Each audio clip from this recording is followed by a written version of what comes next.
आता लावून दे, मी धरतो तुमचं. मणिपूरचं घटना पहा. तुम्ही धरा.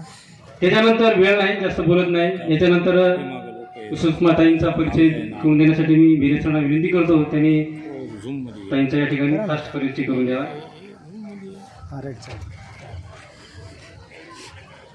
आदरणीय व्यासपीठ, मी आज आपल्यासमोर आजच्या कार्यक्रमाच्या मुख्य मार्गदर्शक व्याख्यात्या माननीय सुषमाताई अंधारे मॅडम यांचा थोडक्यात परिचय देत आहे. सन्माननीय सुषमाताई अंधारे मॅडम यांच्याविषयी परिचय देताना अंधारे मॅडम यांचे संपूर्ण नाव श्रीमती सुषमा दगडू अंधारे. यांचा जन्म पाडोळी मुरुड, तालुका कळंब, जिल्हा उस्मानाबाद येथे दिनांक 8 नोव्हेंबर 1976 रोजी झाला. त्यांचे शिक्षण MA BEd PhD असून त्या पेशाने वकील, सामाजिक कार्यकर्त्या व स्त्रीवादी अभ्यासक आहेत. सन्माननीय सुषमाजी अंधारेताई यांना मराठी, हिंदी, इंग्रजी, राजस्थानी तसेच खडी बोली साहित्य, भटक्या विमुक्तच्या बोलीभाषा अवगत आहेत. त्यांच्या जीवनावर महात्मा फुले, शाहू महाराज व डॉक्टर बाबासाहेब आंबेडकर यांच्या विचारांचा प्रभाव आहे. माननीय अंधारे मॅडम राज्यशास्त्र विषयाच्या प्राध्यापक आहेत. त्या सन 2006 मध्ये यशदा शिक्षण संस्थेमध्ये सामाजिक न्याय विभागात उपसंचालक पदावर होत्या. त्यांनी मुंबईवरून प्रसिद्ध होणाऱ्या लोकनायक या आंबेडकरी चळवळीच्या दैनिक वृत्तपत्राच्या पुणे आवृत्तीचे संपादक म्हणून काम पाहिले आहे. अंधारे मॅडम यांनी शापित पैंजण नावाचा कविता संग्रह लिहिला आहे. अंधारे मॅडम यांना सन 2009 मध्ये धम्मकन्या पुरस्कार, 2011 मध्ये भीमरत्न पुरस्कार, 2013 मध्ये सत्यशोधक समाजभूषण पुरस्कार तसेच 2015 मध्ये बाबासाहेबांची लेख इत्यादी पुरस्कारांनी त्या सन्मानित आहेत. तर अशा या बहुआयामी, बहुवलयी अंगाने प्रगल्भ असलेल्या श्रीमती सुषमाताई मॅडम यांचे अनमोल विचार आपल्याला ऐकायला मिळणार आहेत. म्हणून मी जमलेल्या सर्व आदिवासी लहान थोर आबाल वृद्ध मंडळींना विनंती करतो की श्रीमती अंधारे मॅडम यांचे अनमोल विचार मार्गदर्शन ऐकावे ही विनंती. आपले विचार व मार्गदर्शन प्रकट करण्यासाठी माननीय सन्माननीय अंधारे मॅडम यांना मंचावर आमंत्रित करतो. सन्माननीय अंधारे मॅडम. सन्मान विचारमंचाच्या समोरील आपण सर्व सन्मान परिवर्तनाच्या लढ्यातील ज्या ज्या महामानवांनी योगदान दिलं त्या सर्व महामानवांना, महानायिकांना विनम्र अभिवादन करत क्रांतिनायक बिरसा मुंडा यांच्या जयंती उत्सवानिमित्त आपल्या सगळ्यांना मी लक्ष शुभेच्छा देते. मंचावर उपस्थित आजच्या या भव्य आदिवासी मेळाव्याचे उद्घाटक आणि शिवसेना उद्धव बाळासाहेब ठाकरे पक्षाचे अत्यंत निष्ठावंत शिलेदार सन्माननीय आमदार आयुष्यमान आमशा पाडवीची, मंचावर उपस्थित माजी आमदार तथा क्रांतिनायक बिरसा मुंडा यांच्या विचारांनी भारलेले आयुष्यमान डॉक्टर संतोषजी टारफे साहेब, या मंचावर उपस्थित जिल्हा परिषदेचे माजी अध्यक्ष आयुष्यमान गणाजी बेले, ज्येष्ठ कार्यकर्ते सदाशिव जटाळे, डॉक्टर सतीश पाचपुते, दत्ता नांदे, बाजीराव जुमडे, पंचफुलाताई बेले, शामरावजी कांबळे, मधुकर कुकडे, वंदनाताई टारफे, शेषराव बळवंते, पक्षाचे जिल्हा प्रमुख आयुष्यमान भिसे आणि सर्व सन्माननीय पदाधिकारी, सर्व पक्ष आणि संघटनांचे सर्व सन्माननीय पदाधिकारी, सामाजिक कार्यकर्ते, हे म्हणणं महाराष्ट्रापर्यंत पोहोचवण्यासाठी आवर्जून उपस्थित असलेले सर्व डिजिटल तथा प्रिंट माध्यमांचे मान्यवर प्रतिनिधी, हा कार्यक्रम सुरक्षित पार पडावा तसेच बोलताना कुठे चुकली तर पकडता येईल का यासाठी लक्ष ठेवून असणारे पोलीस डिपार्टमेंटचे सर्व अधिकारी आणि कर्मचारी आणि त्याच्या सोबतच आजूबाजूला कुठून तरी कसा तरी कॅमेरा लावून काही पोचवता येईल का यासाठी म्हणून मोबाईल घेऊन आमच्या संतोष बांगर किंवा हेमंत पाटलांचे सगळे खबरे आपल्या सगळ्यांना शुभेच्छा देते आणि पहिल्यांदा स्पष्ट करते की हा राजकीय मंच नाही याची मला पूर्ण जाणीव आहे. त्यामुळे मला त्याच्यावर जेव्हा कधी बोलायचं असेल तर आपण वारंवार सांगतो की नाही की आपण स्टाईल आहे, इलाका तुम्हारा और धमाका हमारा, और जब हम धमाका करते हैं तो ऐसे बोल के धमाका करते हैं, असं आपण चोरून लपून करत नाही. त्यामुळे आवर्जून त्यावेळेला आपण हिंगोलीत येऊ, कळमनुरीत येऊ, दणक्यात कार्यक्रम करू, दणक्यात टिकटा पाडू, काय विषय नाही. आत्ताचा विषय हा महत्वाचा, हा आदिवासी समुदायाचा आहे. संबंध महाराष्ट्रामध्ये सध्या आरक्षणाचे वारे वाहत आहेत आणि त्याच्यावरही मला आज काही फार बोलावंसं वाटत नाही. परवा दिवशी महाप्रबोधन सभा वाशिमला होणार आहे. वाशिमच्या महाप्रबोधन सभेमध्ये परवा दिवशी मी या संबंधाने फार विपुल पद्धतीची मांडणी करेल. आत्ता मला काही मुद्दे महत्वाचे वाटतात, ते मुद्दे आपल्यासोबत मी शेअर केले पाहिजेत. ज्या तडफेने आमदार आमशादादा पाडवी इथे बोलत होते, मी पहिल्यांदा त्यांना ऐकलं आणि मी पहिल्यांदा कुणाचं तरी भाषण स्वतःच्या मोबाईलवरून पूर्ण वेळ लाईव्ह केलं. हे फार विशेष आहे, कारण माणूस कोणत्या भाषेत बोलतोय, त्याची भाषा शुद्ध आहे का, तो प्रमाण भाषेत बोलत आहे का, याही पेक्षा महत्वाचं तो किती प्रामाणिकपणे आणि किती पोटतिडकीने समाजाविषयीची आत्मीयता मांडत आहे, हे जास्त महत्वाचे आहे. दादा हो, इथे बोलताना अनेक मुद्द्यांचा उल्लेख झाला, पण मला सुरुवात जरा आमशादादांपासून करावीशी वाटते. मला खूप दिवसांपासून हा प्रश्न पडला होता की त्यांचं नाव आमशा कसं असेल, असं कसं नाव असू शकतं. आणि मग मला कारण आमच्या भटक्यांमध्ये खूप नावं असतात. भटक्यांमधला पारधी समुदाय आहे, कितीतरी आमचे समुदाय आहेत, तर आमच्यामध्ये अनेक अशी नावं आणि आडनावं येतात. त्या नावांमध्ये जर्मन्या, भगुल्या, फडकुत्या, पिस्तुल्या, इंग्लिशा, अशी इब्लिशा, अशी खूप नावं येतात. आणि ती अशी नावं का असतात तर बऱ्याचदा पोलिसांना लक्षात येऊ नये असाही त्याचा उद्देश असतो. आता पोलिसांना लक्षात येऊ नये म्हणजे काय, मुंडे साहेबांना वाटेल की ताई आमच्यावर का घसरताय, तर दादा मी तुमच्यावर घसरत नाही, कारण पोलिसांच्या वर्दीच्या आत सुद्धा माणूस आहे याची मला कल्पना आहे. परंतु मी स्पर्धा परीक्षांच्या विद्यार्थ्यांना शिकवते. मी गेली अनेक वर्ष मी कायदा शिकवलाय आणि त्या अनुषंगाने कायद्याचा इतिहास, हिस्ट्री ऑफ लॉ शिकवताना काही गोष्टी पुढे येतात. हिस्ट्री ऑफ लॉ शिकवताना काही मुद्दे पुढे येतात, ते आपल्याला माहिती असले पाहिजे. आपल्यापैकी काही लोकांना माहीत आहे का की जेव्हा राज्यसेवेची परीक्षा होऊन PSIची परीक्षा होते आणि लेखी होते, फिजिकल होते, तोंडी होते आणि सगळ्या परीक्षांमधनं जेव्हा तो पासआउट होतो तेव्हा त्याचं नाशिकला प्रशिक्षण होतं आणि त्या प्रशिक्षणामध्ये त्याला अनेक मुद्दे शिकवले जातात. त्यात त्याला आरोपी कसा पकडायचा हेही शिकवलं जातं. एखाद्या ठिकाणी चोरी झाली, दरोडा पडला तर कसा आरोपी पकडायचा, तर त्याला सांगितलं गेलंय की त्याला काही त्याचे ठोकताळे दिलेले आहेत. आता हे ठोकताळे कसे दिले बघा, जसे तुम्ही अनेक पेसा आणि अनेक कायदे सांगितले ना, तसे भटक्यांच्यासाठी आणि काही याच्यासाठी कसे कायदे आले बघा. या कायद्यांच्या मध्ये जेव्हा इंग्रजांशी इथली भारतीय जनता लढत होती, त्या लढ्याचा, स्वातंत्र्य लढ्याचा जो इतिहास लिहिला गेला, तो इतिहास फक्त 2 लोकांच्या बाबतचा लिहिला गेला, तिसऱ्या लोकांचा इतिहास लिहिला गेला नाही. त्या 2 लोकांमध्ये एक स्वातंत्र्य लढ्याला जे वैचारिक खतपाणी देत होते, जे वैचारिक त्याला खाद्य पुरवत होते, ते वैचारिक खतपाणी आणि वैचारिक खाद्य पुरवणारे लोक, ज्याच्यामध्ये अगदी म्हणजे गोखले, नेहरू, टिळक, आगरकर, गांधी, रानडे, अनेक नावं येतील त्याच्यामध्ये अगदी. आणि ही सगळी माणसं जी वैचारिक पद्धतीने मशागत करत आहेत. आणि एक असा एक होता तबका की जे या सगळ्यातनं प्रत्यक्ष कृती करत आहेत आणि क्रांतिकारी कारवाया करत आहेत. त्या क्रांतिकारकांचा एक इतिहास.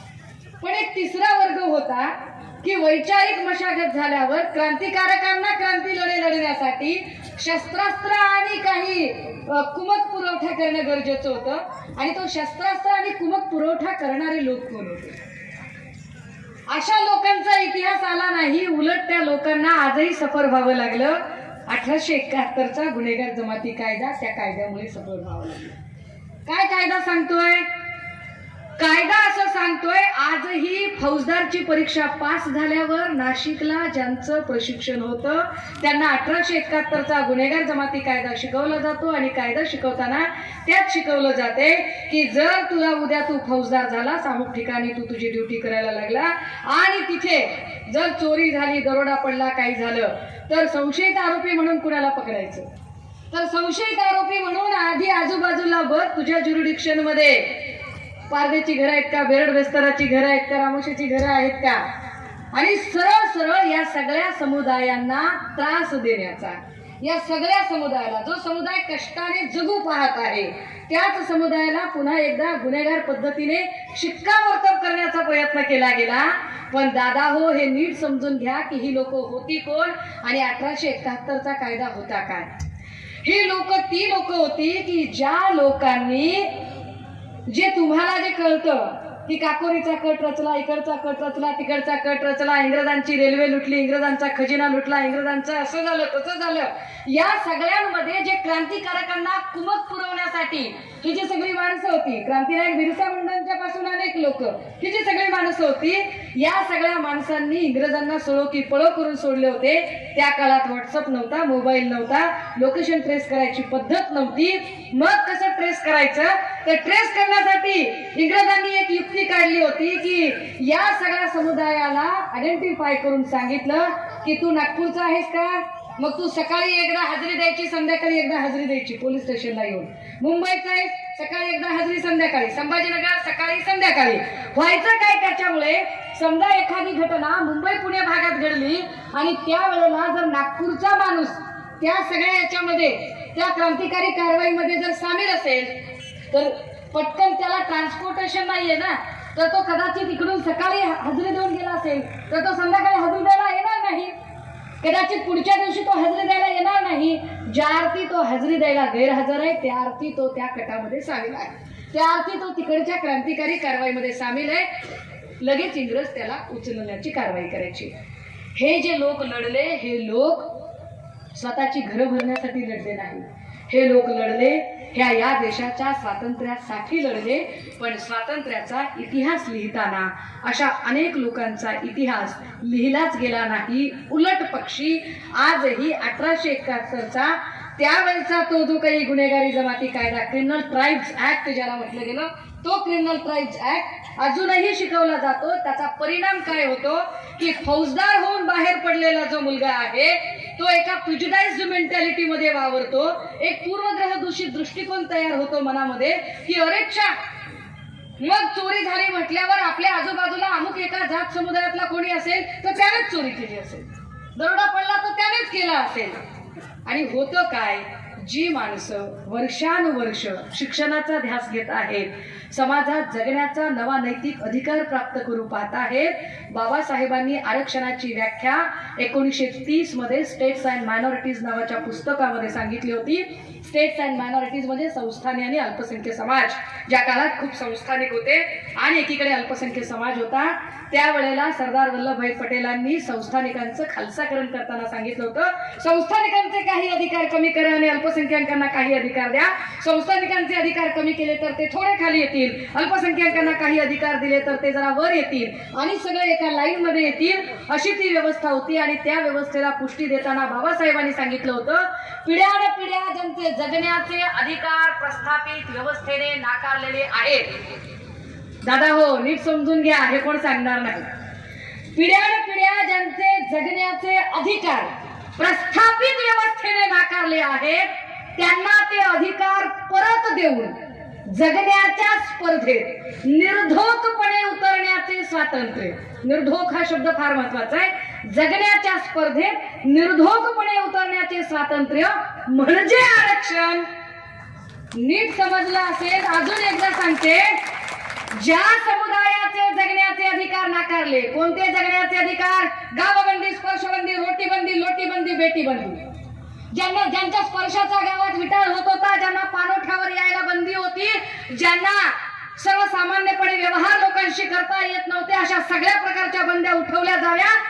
According to Indian constitution chapter 3 article 16 कलम 16 ने ते करून दिलं होतं.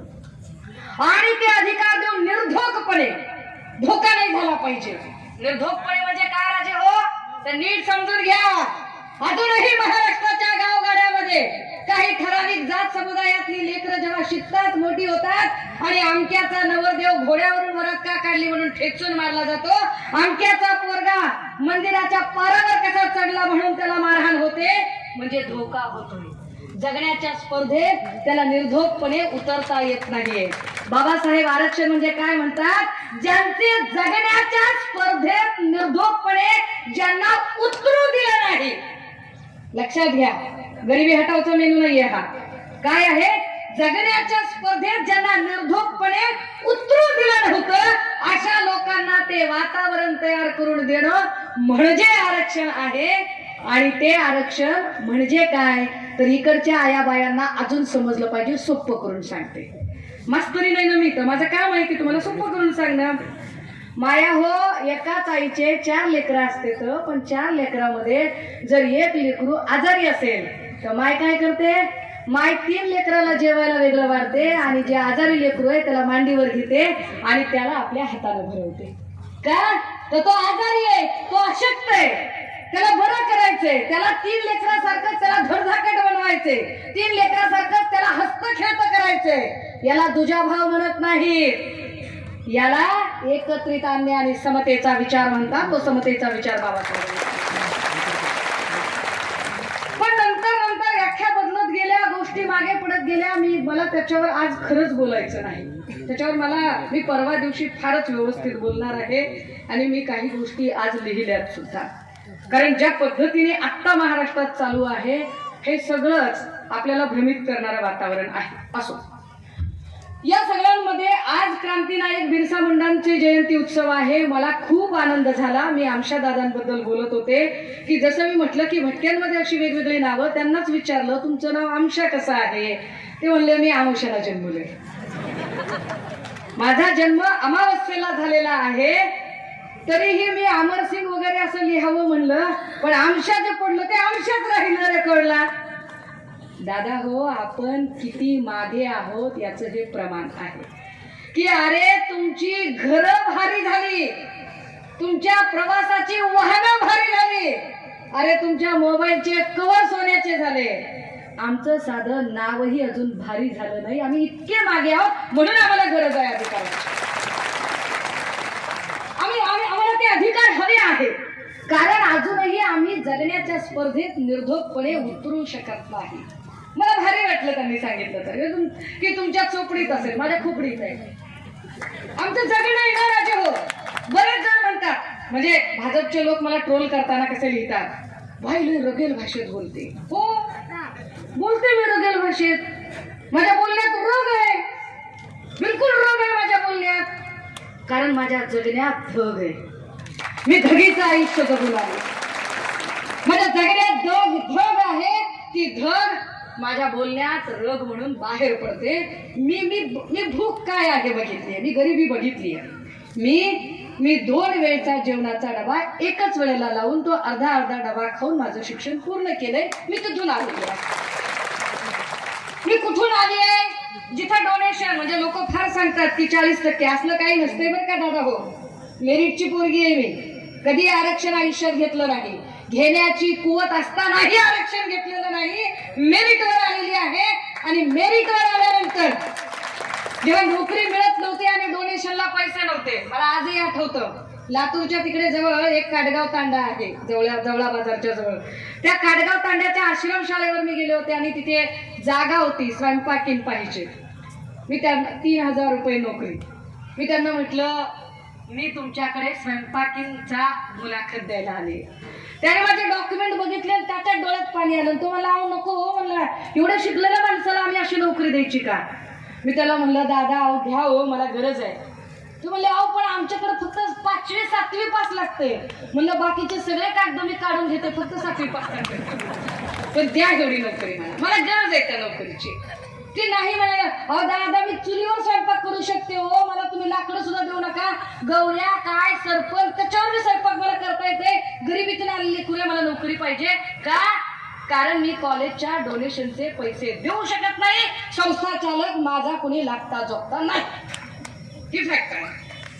हे का सांगावं लागते की अरे जेव्हा तुम्ही प्रश्न निर्माण करताय ना तेव्हा मुळात संस्था चालक म्हणून असणाऱ्या लोकांनी का त्या सगळ्यांना शिक्षण दिली नाही? ठीक आहे बाबा, आमचा कुणी नव्हता, पण ज्यांचे कुणी होते त्यांनी तरी ते द्यायला पाहिजे होतं ना, त्यांनी तरी ते करायला पाहिजे होतं ना. आता या अशा सगळ्या परिस्थितीमध्ये दादा हो, जेव्हा आपण सगळेच जण हक्कांच्यासाठी लढत आहोत, ए राजा हे तर झालं असेल तर बघ एवढं डिस्टर्ब करतो. जेव्हा आपण सगळेच्या सगळेच जण एका महत्वाच्या मुद्द्यांवरती काही चर्चा करतो, आमच्या दादांनी त्याच्यातले अनेक मुद्दे सांगितले, त्यातला एक जात वैधतेचा मुद्दा. मी पुन्हा याच्यावर ठाम आहे, कुणाला काही जरी वाटलं तरी मी ठाम आहे.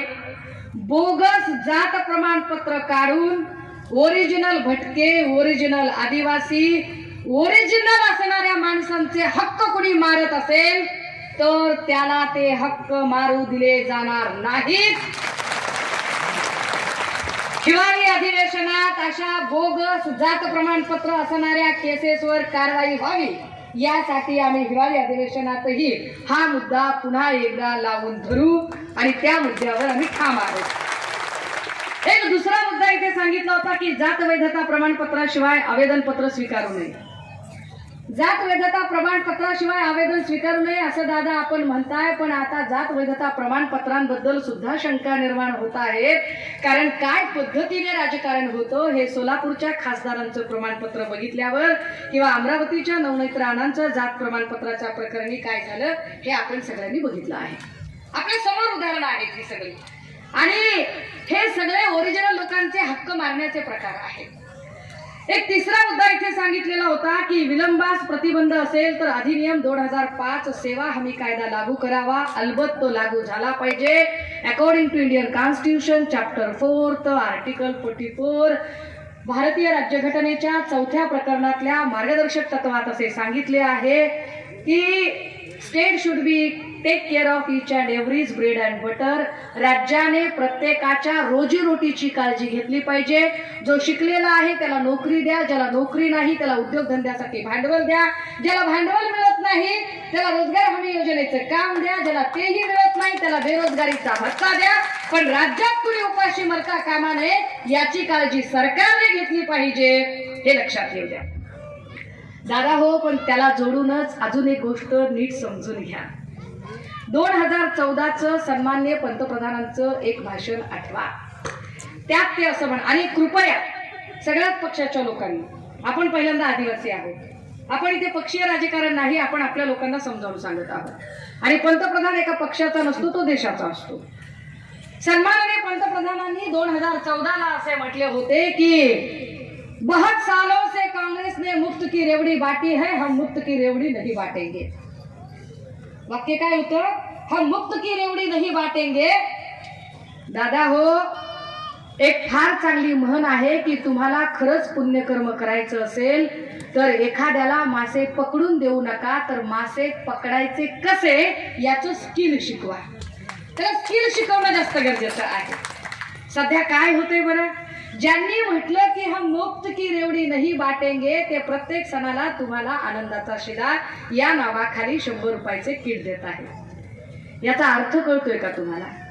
याचा अर्थ असा आहे की सणासुदीला तुमच्या घरात तुम्ही 100 रुपयाचं सुद्धा धान्य विकत घेऊ शकत नाही, एवढी तुमची ऐपत सरकारने ठेवली नाही, एवढं तुम्हाला गरीब करून टाकलेलं आहे आणि तुम्हाला स्वतःच्या कमाईचं काहीही मिळत नाहीये आणि तुम्हाला सरकारवर अवलंबून राहावं लागतंय 100 रुपयाच्या धान्यासाठी.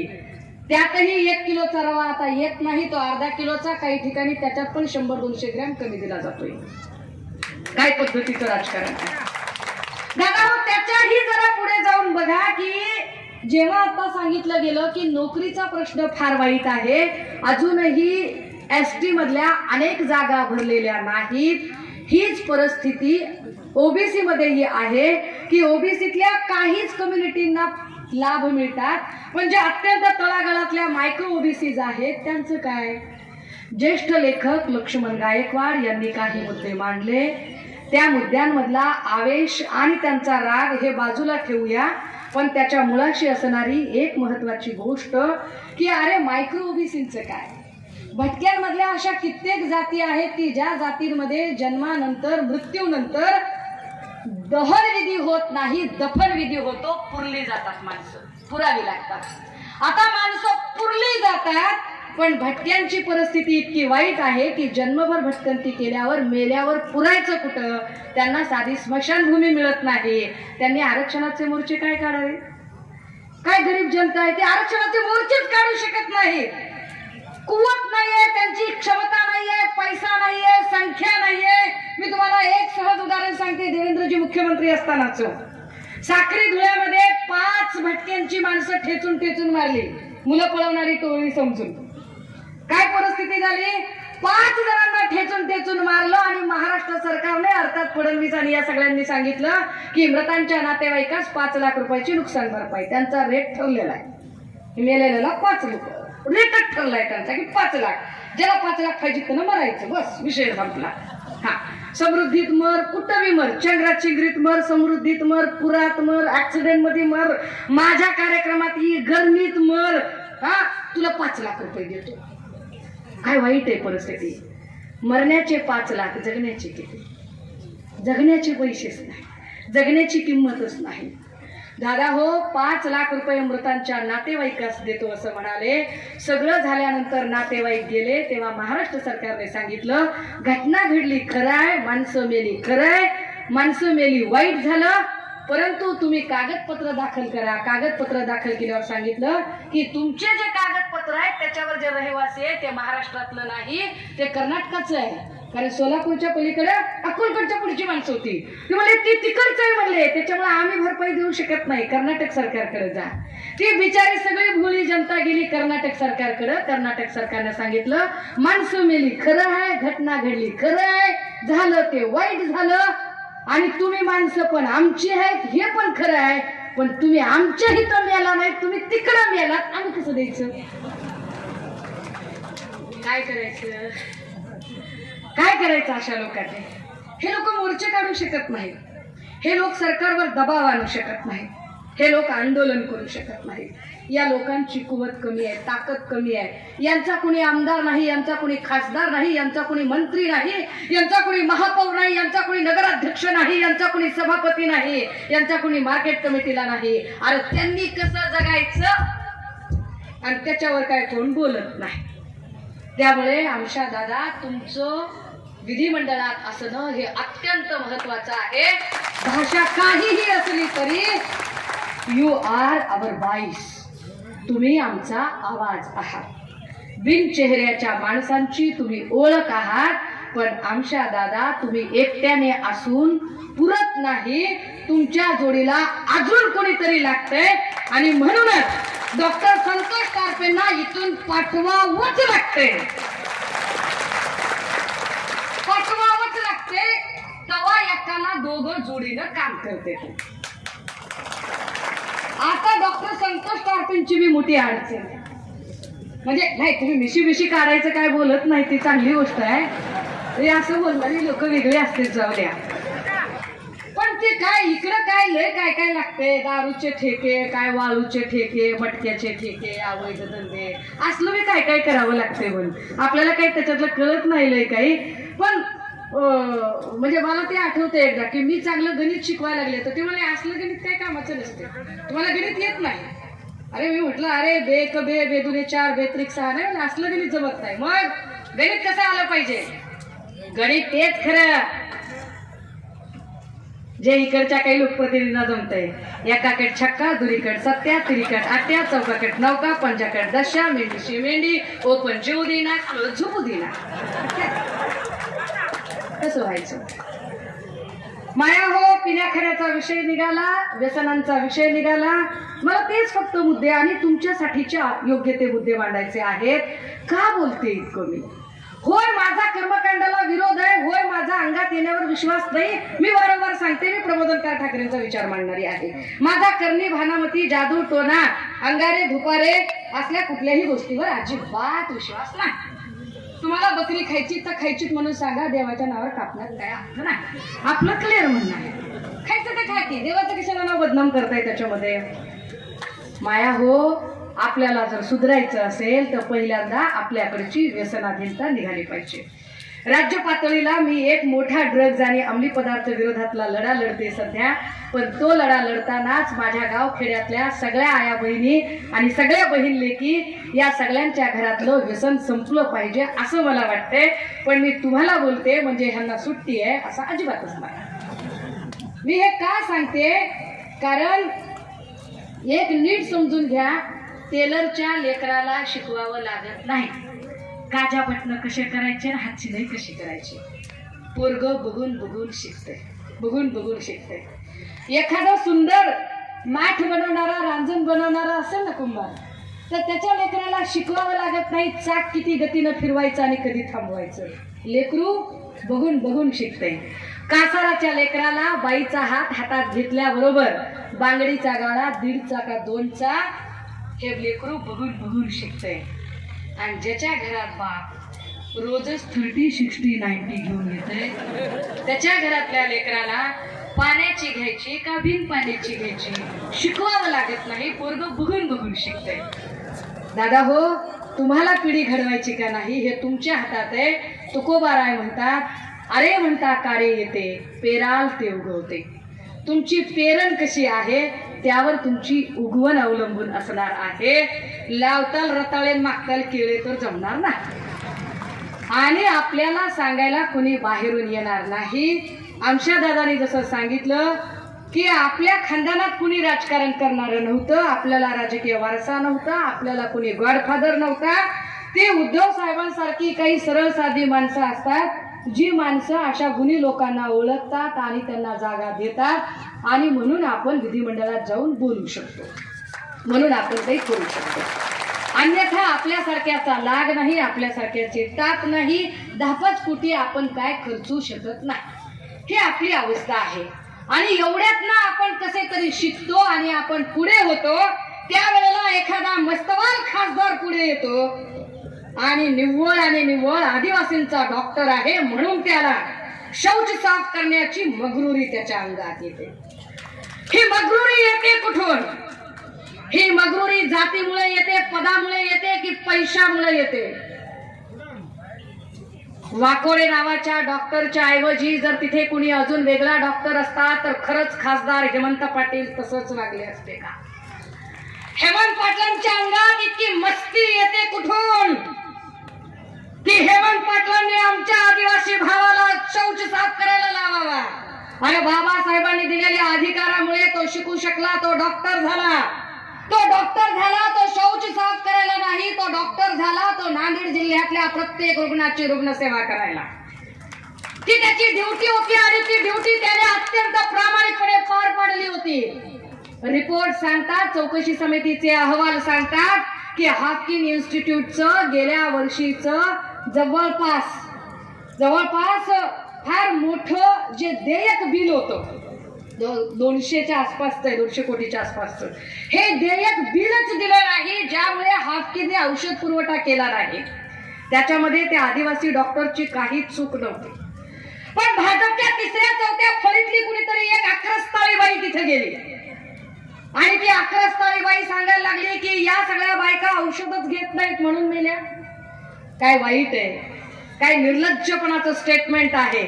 मुळात त्या अक्रस्ताळ्या आणि बिंडोक बाईला हे माहीत नव्हतं कदाचित की 24 तासामध्ये जे 31 मृत्यू झाले त्या 31 मृत्यू मधले प्रसूती गुंतागुंतचे मृत्यू फक्त आणि फक्त 7 होते. जरी तुम्हाला म्हणायचंय की तिने औषध गोळ्या घेतल्या नाही, 7 मृत्यू फक्त प्रसूती गुंतागुंतचे होते. आणि बाकीचे मृत्यू त्यात काही सर्पदंशाचे आहेत, काही ट्रॉमाचे आहेत, काही इतर कारणामुळे आहेत. तिथल्या परिचारिका असणाऱ्या, मी आता नेमक्या वेळेला ते आडनाव विसरले, मला वाटते गीते किंवा कांदे नावाची एक परिचारिका आहे. ती परिचारिका असं सांगते की ताई माझं नाव घेऊ नका, परंतु ज्या बायका गेल्या त्या बायकांचं कारण वेगळं होतं. त्याच्यातल्या ज्या 2 बायका गेल्या त्याच्यामध्ये सिझरियन झालेलं होतं, ब्लिडिंग प्रचंड होत होतं. ब्लिडिंग थांबवण्यासाठीची औषधही नव्हती, निव्वळ त्यांना द्यायला सॅनिटरी पॅड काय कॉटन सुद्धा उपलब्ध नव्हतं. कॉटन बंडल सुद्धा जिथं उपलब्ध नव्हतं तिथं त्या डॉक्टर वाकोडेची चूक काय? आरोग्य मंत्र्याने स्वतःची चमडी वाचवण्यासाठी जाणीवपूर्वक एका आदिवासी डॉक्टरचा बळी द्यायचा ठरवला आणि त्याला असं वाटलं की आदिवासी आहे तो कोण आहे त्याच्या पाठीमागे, मी कसाही वागवू शकतो. अय हेमंत पाटील, एकटं नाही समजायचं, ही वाघीण बहीण त्या प्रत्येक आदिवासींच्या सोबत आणि खात्रीने लढायला आहे. ती हेमंत पाटलांच्याही सोबत आहे आणि ती डॉक्टर संतोष टारफे आमदार करेपर्यंत सोबत आहे. खात्रीने ते करणं आमची जबाबदारी आहे. कारण आमच्या समाजाला जर न्याय पाहिजे असेल, आम्हाला न्याय पाहिजे असेल, आमचे प्रश्न विधिमंडळात मांडायचे असतील तर राजकारण म्हणून नाही, पक्ष म्हणून नाही, पण आमचे प्रश्न मांडायचे असतील तर आमचाच माणूस लागेल. एके पाहिजे जातीचे येरा गबाळ्याचे काम नव्हे. का पाहिजे आमचाच माणूस? माया हो पंक्तीला वाढपी आपला असेल तर वाढ चांगली होती, वाढपी आपला नसेल तर वाढ चांगली होत नाही. एवढा आदिवासी समुदाय जर इथं आहे आणि तुम्हाला जर वाढ पाहिजे असेल तर वाढपी तुमचा लागते आणि तुम्हाला तो निवडावा लागते. मी असं म्हटलं की इथल्या लोकप्रतिनिधीबद्दल मी आज काहीच बोलणार नाही. मी त्याचा स्पेशल एपिसोड वेगळ्या स्टेजवर घेऊन येईल. स्पेशल एपिसोड फार शिस्तीत घेऊन येईल. कारण कसाही असला तरी तो बी माझा भाऊच आहे आणि माझं माझ्या भावांवर प्रचंड प्रेम आहे. त्यातली त्यात त्याचं बी नाव संतोषच आहे. त्यामुळं त्याला भेटण्यात आणि त्याच्याबद्दल बोलण्यात मला बी भलता संतोष आहे. आणि आपण कसे एकदम संतुष्ट लोक आहोत. दादा हो, हे खूप जीव तोडून गेली 15-20 वर्ष मांडताना मी भटक्यांच्या एका प्रश्नावर, हे फक्त इथं बोलते असं नाही, युनोच्या माध्यमातून जापानला बोलतानाही मी हेच मुद्दे मांडत होते की या सगळ्या लोकांना आवाज मिळाला पाहिजे. तो आवाज मिळणं गरजेचं आहे. काय आमची म्हणजे कित्येकांना आदिवासींमधल्या जाती किती ते माहीत नाही. आंध म्हणजे काय बऱ्याच जणांना कळत नाही. वारे आणि वारू याच्यातनं काय फरक पडू शकतो हे कळत नाही. कित्येकांना 60 भाषा, महाराष्ट्रात 60 भाषा बोलल्या जातात.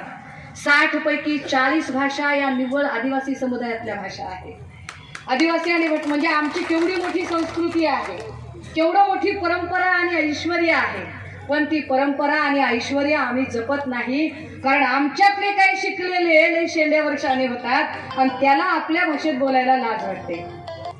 अरे तू तुझी भाषाच विसरलास तर तुला तुझा समाज का लक्षात ठेवेल?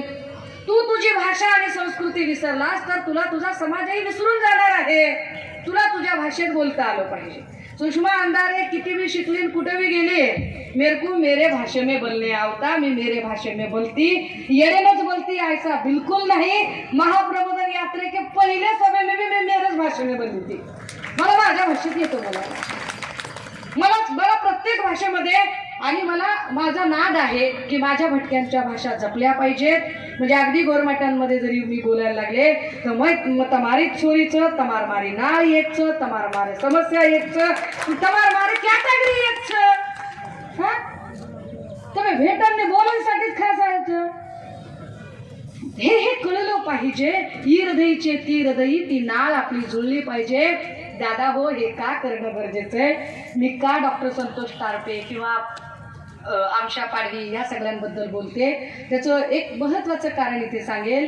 काही लोकांची दुःख सोसलेली असतात, काही लोकांची दुःख पोसलेली असतात. पोसलेल्या दुःखापेक्षा सोसलेली दुःख मोठी असतात. आता आमच्या पोलीस बहिणी आणि इकडचे काही जण म्हणतील हे पोसलेलं सोसलेलं काय ताई, हे काय डोसक्यात घुसलं नाही. घुसवणे माझी जबाबदारी आहे. डोसक्यात घुसवणे माझी जबाबदारी आहे. साधं गणित आहे की तुम्ही जेवायला बसलात, तुमच्या समोर लय मोठं भरगच्च ताट आहे. व्हेजचं असं नॉनव्हेजचं असं भरगच्च ताट भरलेलं आहे आणि समोर भुकेनं केकाटणारं एखादं मांजर, एखादं कुत्रा तुमच्या समोर आला. लाळ टपकायला लागली, भूक लागली त्याला. तुम्हाला त्याचं भुकेचं दुःख सोसवत नाही. तुम्ही तुमच्या ताटातला एक तुकडा मोडता आणि त्याला फेकता. भुकेचं दुःख फक्त तुम्ही पोचलंय त्याचं. मग तुम्ही तुमच्या एसी आलिशान रूम मध्ये जाता आणि त्याचं भुकेचं दुःख काय होतं यावर कथा कविता लिहिता. त्याला धार येत नाही. पण जर कधी सशक्त अभिव्यक्तीचं माध्यम त्या कुत्र्यालाच मिळालं आणि त्यालाच लिहायला सांगितलं की सांग तुला भूक लागली होती तेव्हा काय वाटलं होतं, तेव्हा त्याचं जे दुःख असेल, ती सोसलेली वेदना ती सगळ्यात जास्त तीव्र असेल, ती धारदार असेल. व्यक्त व्हायला आमचीच माणसं लागतात, आमचंच म्हणणं मांडायला लागतात. बाहेरचा कोणी येऊन समष्टीसाठी अध्ययन करत असताना जे एकूण आपण व्यग्र पद्धतीने आकलन करतो आणि त्या अध्ययनातून एक निष्कर्ष काढण्याची आणि समष्टीचे समस्त आकलन झाल्यानंतर त्याचे व्यवधान पद्धतीने नाही कळत रे दादा, नाही कळत, हे आपल्या डोसक्यावरून जाते. आपली माणसं, आपली भाषा, आपली बोली. क्रांतिनायक बिरसा मुंडांनी एक झेंडा रोवला, परंतु स्वातंत्र्य लढ्यातल्या एवढं मोठं योगदान असूनही बिरसा मुंडा अजूनही म्हणावे तसे सन्मानित झाले नाही. ते दुर्लक्षित राहिले, ते उपेक्षित राहिले. आणि असे अनेक दुर्लक्षित आणि उपेक्षित हुतात्मे आहेत जिथे अजूनही क्रांतिबा ज्योतिबा फुले यांना भारतरत्न दिला जात नाही. तिथे आमच्या भटक्या आणि आदिवासींच्या क्रांतिनायकांची आम्ही कुठे काय ददात मांडावी. परंतु हे सगळं मला जो मान्यवर कांशीरामजींचा विचार करतो त्यात ते सांगतात ये होऊ शकत है, हे होऊ शकतं बशर्ते सगळ्यांनी एकत्रितपणे यलगार करण्याची, उलगुलान उलगुलान उलगुलान करण्याची. ते उलगुलान झालं पाहिजे, तो यलगार झाला पाहिजे. तो यलगार तुमच्या माझ्या प्रत्येकाच्या हुंकारातनं आला पाहिजे. मग हेमंत पाटलांसारखे मुजोर लोकप्रतिनिधी आमच्या माणसांना असं वाकवू पाहणार नाहीत आणि त्यांच्यावर खोटे नाटे गुन्हे टाकणार नाहीत. याच सभेच्या माध्यमातून माझे डॉक्टर वाकोड यांना जाहीर विनंती असेल, जाहीर विनंती असेल, काय कोर्टाचा पैसा लागायचा तो लागू द्या, काय ताकद लागायची ती लागू द्या, पण हेमंत पाटलांच्या विरोधातली पोलिसातली तक्रार अजिबात माघारी द्यायची नाही. कारण खासदार हेमंत पाटलांच्या विरोधातला लढा हा आमचा राजकारणाचा आणि पक्षीय लढा नाही, तो आदिवासींच्या सेल्फ रिस्पेक्टचा, आमच्या स्वाभिमानाचा लढा आहे. ती आमच्या सन्मानाची चळवळ आहे. आणि अजून एक गोष्ट, त्याच खासदार हेमंत पाटलांनी नंतर बूंद से गई सो हौद से नहीं आती है, पर हाथ भर के निकालने की उसने थोडी सी होड की. आणि केलं काय, मी मराठा आरक्षणासाठी राजीनामा देतो त्याचं नाटक केलं. अशानं होत नसतंय काही. अरे राजीनामा द्यायचा असेल तर तो एकला दोनच ओळीत द्यायचा असतो आणि तो राजीनामा डायरेक्ट विधानसभा सभापतींना द्यायचा असतो. कुठं देतोय राजीनामा, तिथं लोकांमध्ये बसून आणि व्हॉट्सअपवर फिरवतो आणि लोकांना येड्यात काढतो. अरे आम्ही काय धोत्रावर इन करतो का कानात भिडे आहेत आमच्या, का बदलत रेडिओ आहे, हा एवढे येडे वाटलो का काय आम्ही तुला नाही. महाप्रबोधन यात्रेतनं पण आम्ही हेच केलं की लोकांना वेड्यात काढण्याचा कार्यक्रम जर राजकीय पुढारी करत असतील तर आम्ही लोकांना शहाणे करू, कारण आम्ही प्रबोधनकार ठाकरेंचा वारसा सांगतो. आम्ही लोकांना प्रबोधित करू, आम्ही प्रबोधन देऊ. आजच्या बिरसा मुंडा जयंतीच्या निमित्ताने मला प्रास्ताविक फार फार फार आवडलं, फार सुंदर प्रास्ताविक झालं. किती नेटकं आणि किती नेमकं प्रास्ताविक असावं त्याचा वस्तुपाठ होता की आपल्या मागण्या काय त्या अत्यंत स्पष्टपणे आणि अत्यंत नेमकेपणाने तुम्ही मांडल्या. त्यामध्ये तुम्ही रोस्टर पद्धतीचा जो उल्लेख केला, बिंदू नामावली, मी सुद्धा अवाक झाले की बिंदू नामावली तसं काही झालंय आणि 6व्या क्रमांकाला शेड्यूल ट्राईब गेलेला आहे. कारण मी आरक्षण कधीच घेतलं नाही, माझ्या लेकीसाठी पण घेतलं नाही, घेणार नाही. ते का करायचं नाही तर शरद पोंक्षेंसारख्या लोकांना जे नाकाने वांगे सोलतात अशा लोकांच्या नाकावर टिच्चून सांगण्यासाठी की मेरिट ही तुमची जहागिरी नाही, मेरिट आमच्याकडे आहे. तुम्ही काय मेरिटच्या बाता करता? अरे आम्हाला ऍथलेटिक्स मध्ये जायची संधी मिळत नाही म्हणून, आम्हाला ऑलिम्पिक मध्ये जायची संधी मिळत नाही म्हणून. अरे पण आम्ही जर धावायला लागलो तर ससा हरिण चिता आमच्या पुढे फिका पडेल असे आम्ही धावतो. आम्ही झाडावर चढायला लागलो तर अरे नाही तो पुतळा अमुक एका महापुरुषांचा खूप उंच आहे, तुम्हाला हार घालता येईल का? सगळ्यात आधी मी अर्ध्या मिनिटाच्या आत मी वर पोचलेली असते. भरभर भरभर चढता येते. तुम्ही काहीतरी माशी हाताने पकडायचं म्हणत होता. होल्लं कोल्लं चित्तर तित्तर मुंगूस घोरपड सस ऊद हरिण मोर खेकडं कोकडं सगळं सगळं सर्व पक्षी सर्व भक्षी असा सगळा कार्यक्रम आहे. असो, आम्हाला फक्त संधी मिळत नाही, निर्धोकपणे उतरण्याची संधी आम्हाला मिळायला हवी. जे बाबासाहेबांनी सांगितलं, आमच्याकडे किती मेरिट आहे? पायाच्या 2 बोटात दगड पकडून मागच्या मागं नियम धरला तर मागच्या मागं माणूस आउट करायची ताकद आमच्याकडे. आम्ही इतके मेरिटवाले आहोत, परंतु तरीही आमचं मेरिट डावललं जातं, कारण आम्हाला संधी मिळत नाही. संधी का मिळत नाही? संधी निर्माण करणारे लोक जे आहेत ते लोक जाणीवपूर्वक आमची दारं बंद करतात. आणि म्हणून मला असं वाटतं की एक फार चांगलं वाक्य मी आज राहुल लोहबंदेच्या घरी होते तेव्हा वाचलं. लहान लेकरानं लिहिलं होतं भिंतीवर वाक्य की डोंट वेट फॉर अपॉर्च्युनिटी, संधीची वाट बघू नका, जस्ट क्रिएट इट. संधीची वाट बघू नका, संधी निर्माण करा. आपण संधी निर्माण करणारे आहोत. ही संधी निर्माण करूया. क्रांतीनायक बिरसा मुंडांच्या जयंतीच्या निमित्ताने आम्ही उतणार नाही, आम्ही मातणार नाही. आमच्यामध्ये कुठलेही गैरसमज होणार नाही. आम्ही आमच्यामध्ये भावकीचं भांडण करणार नाही. आम्ही आमच्यामध्ये जसे त्यांच्यात असतात ना चुलते पुतण्यांचे वाद वगैरे, असले काही वाद आम्ही करणार नाही. आम्ही गोडी गुलाबीने एकोप्याने सलोख्याने राहू आणि संपूर्ण आमचा समाज आणि समुदाय पुढे नेऊ, यासाठी आम्ही कटिबद्ध होऊ. या एका प्रतिज्ञेसह मी रजा घेण्याच्या आधी मी हे सगळं अत्यंत मनातून बोलले. कुणाच्याही भावना दुखावण्याचा माझा अजिबात हेतू नव्हता. नाही तरी सुद्धा माझ्या बोलण्यामुळे कुणालाही वाईट वाटलं असेल, राग आला असेल, चुकून माकून उपमर्द झाला असेल, चुकून कुणाच्याही भावना दुखावल्या गेल्या असतील, तर अशा सगळ्या आयोजक संयोजक वक्ते नेते श्रोते आणि आजूबाजूचे खबरे खुबरे या सगळ्यांची यापैकी एक्काचीही माफी मी अजिबात मागणार नाही. मी माझ्या म्हणण्यावर ठाम आहे, थांबते, रजा घेते. जय हिंद, जय महाराष्ट्र, जय बिरसा, जय सेवालाल.